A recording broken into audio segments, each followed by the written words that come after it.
As we move forward, we will have our evaluations. Up first, to evaluate our first speaker, our illustrious president, Don Freeman.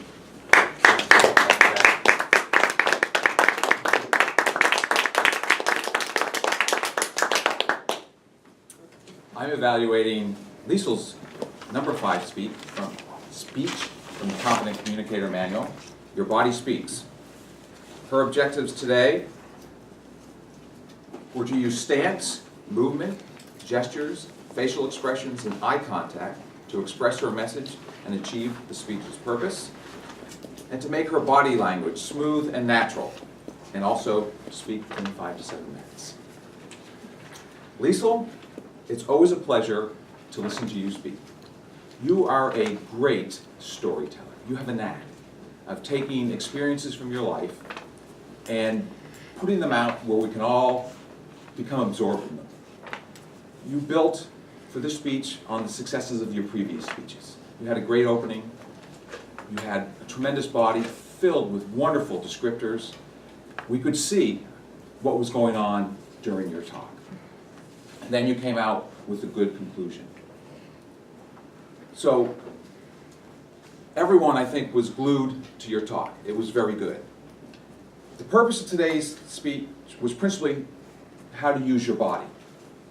And one of the things you asked me to look at the beginning was your hands. I think probably what hindered you most in the speech is that you left the lectern here with your notes, and it kind of tied you to it.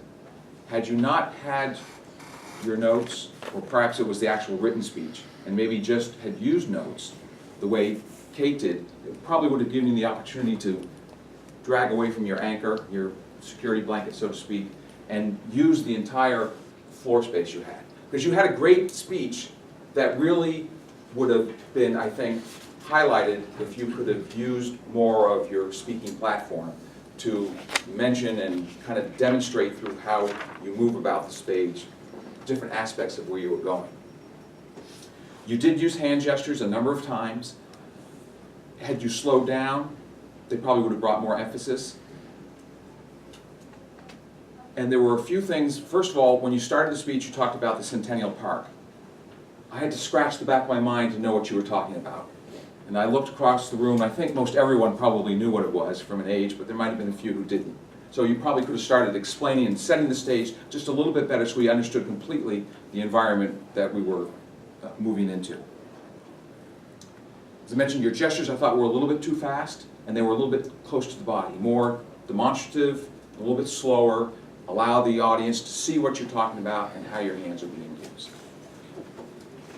But Liesel, as always, you gave a great story, a great speech, and I look forward to your upcoming talks.